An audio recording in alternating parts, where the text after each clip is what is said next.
It was a disappointing day for anyone hoping Democrat House oversight of the banking industry might shed some light onto the risks and operations of America's too-big-to-fail banks. The heads of 7 of the largest U.S. banks came before the House Financial Services Committee Wednesday after weeks of preparations for a battle with House Democrats. But much of the questioning fell flat, with Democrats' barbs largely missing the mark or revealing the surprising lack of knowledge of the business of the big banks. As a case in point, Financial Services Committee Chairwoman Maxine pressed the executives on the burgeoning crisis of student loans.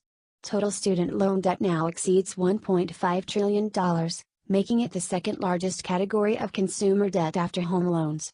Over 1 million borrowers default on student loans each year.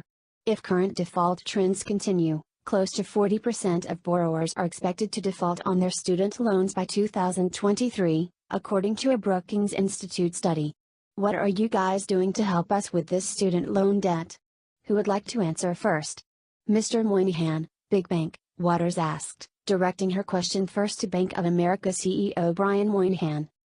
We stopped making student loans in 2007 or so, Moynihan said.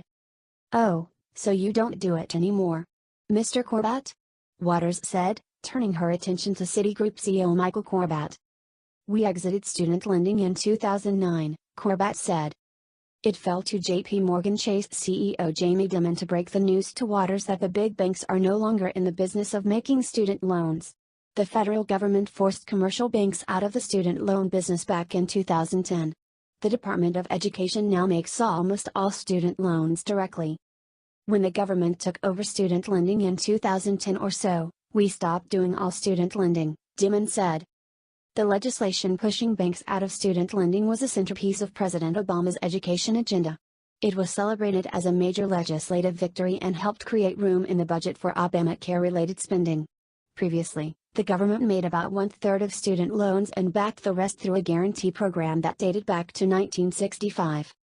At the time it was passed by the Democrat House majority, the Congressional Budget Office projected the bill would save taxpayers about $61 billion over 10 years.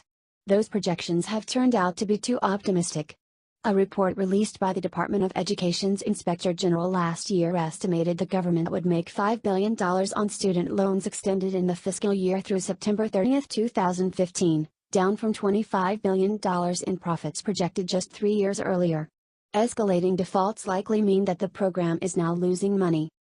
That the chairwoman of the House Financial Services Committee would not be aware of the lack of a role for banks in student lending came as a surprise to many watching the hearing, especially since the committee's staff had extensively prepared for the panel with bank executives.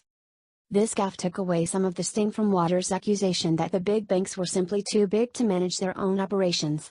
That charge would likely have had more salience if the chairwoman had shown more familiarity with what those operations actually were.